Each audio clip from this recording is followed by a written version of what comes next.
This is a Michelin-Star meal. I'm James Bell, take one. I'm a filmmaker and a foodie.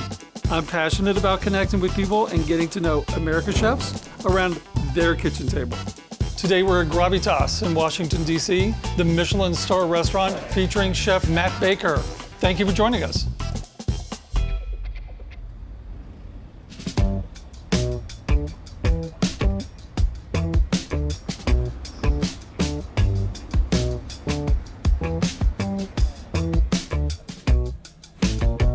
So tell us your first memory of food in your life around your family's kitchen table. My earliest memory of cooking was Coq au vin from a Bon Appetit best of series from like the 80s. How old were you?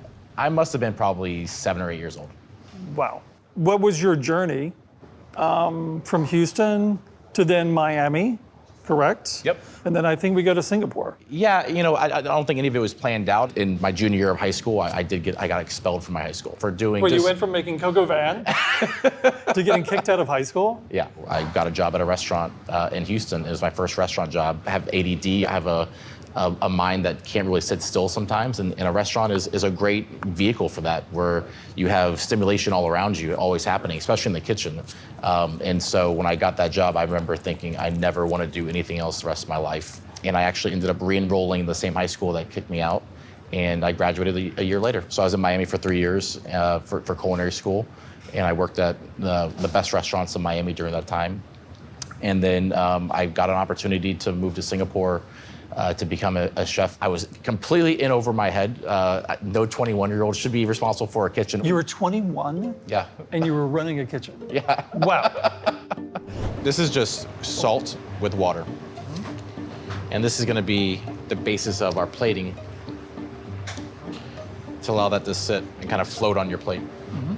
So we're gonna season with salt. So we're gonna low torch our Wagyu beef. It smells fantastic.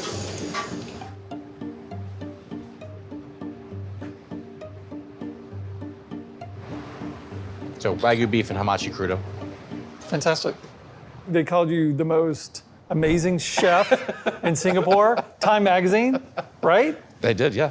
So I do what any 22-year-old does at that time. I said, I'm gonna set out on my own and open my own restaurant. Ultimately, that restaurant that I set out to open did not open. I lost a lot of money. So I came back to the US and I wanted to try a new start. And I looked at a lot of different cities. And DC is ultimately where I landed on. I fell in love with the location in the Mid-Atlantic and how you have such access to such amazing produce from Pennsylvania, Maryland, North Carolina, Virginia, Delaware, the waters and all the amazing seafood you have access to with the Chesapeake, and the fact that you have more or less 4 true seasons, and being able to have that seasonality impacted and added another layer to my cooking.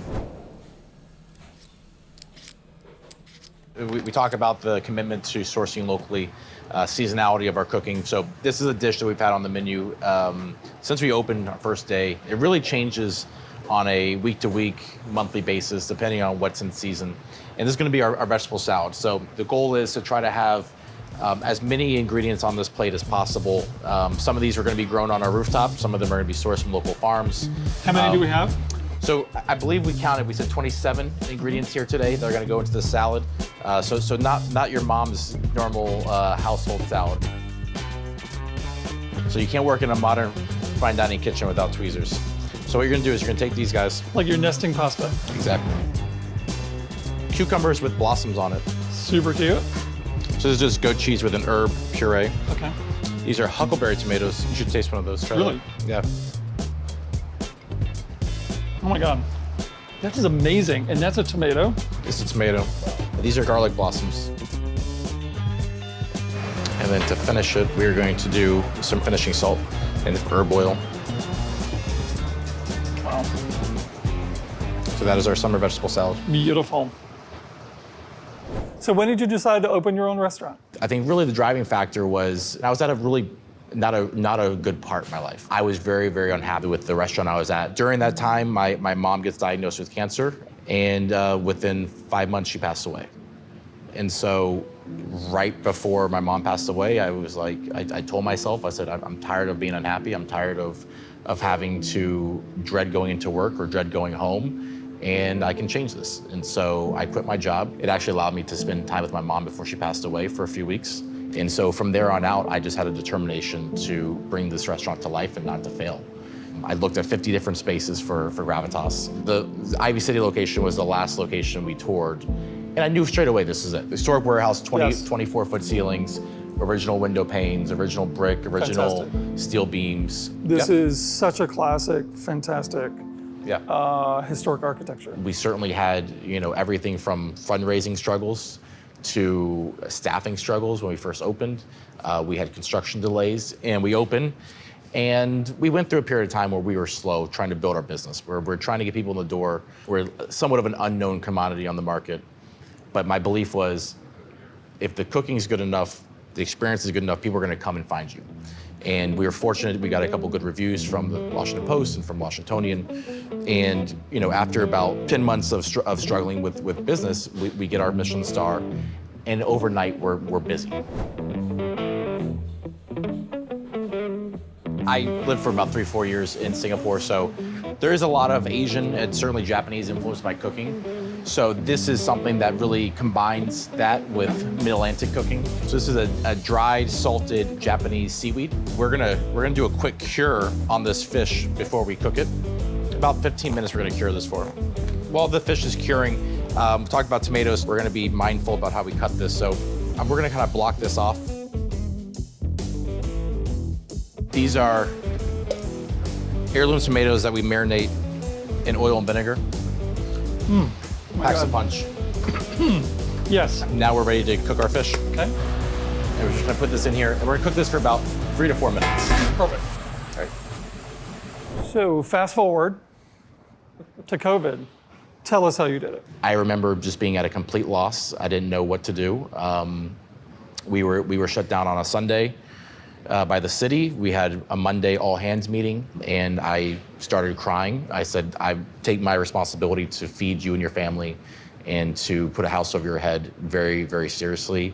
And I don't have certainty that I can do that right now. We ended up keeping about 15 staff members on some form of salary. And the philosophy and the mindset I had was, let's write their menu. You didn't want to emulate this experience. You decided against that. I was very much against trying to offer a fine dining to-go experience. I've never done to-go food in my life. I didn't even know where to start. We chose to go with more of a wholesome cooking route. And so we had staff members that were making enchiladas that they grew up on. I made my pozole that grandma made. We had spaghetti and meatballs. We had pupusas from our El Salvadorian cooks. Love it. And people got behind it and supported us. And we took this menu that we created of this wholesome cooking, and I had the idea of, well, if it's so successful and people will love it, well, why don't we spin that off as a new concept? So that's what we did. And so August of 2020, we opened Baker's Daughter directly across the street from Gravitas. So it's been open a year. I opened a year this month, yes. You're growing. I'm growing. You're growing, and that is so admirable. I love steaming fish, especially like bass and Dorade. You can really taste the flavor. And it's just super delicate and nice and subtle. And then we're gonna add some garnishes here because you have to have beautiful food. As we serve this to our guests, we would serve it, and then we'd pour our consommé tableside. You can see the counterbalance between the colors. So beautiful. So there you have it, steamed Dorade with summer heirloom tomatoes and cucumbers. I think the thing for me that I learned during the pandemic was learning more about myself. And I think everybody at some point during COVID learned a little bit more about themselves and what they can endure and who they are. I think your success is very meaningful. I mean, a lot of people are watching you and admiring every step you take, particularly these days. Yeah, thank you. It takes a lot of courage. And it takes a great team. And it takes a great team. Chef, thank you for having us. Thank you. Cheers.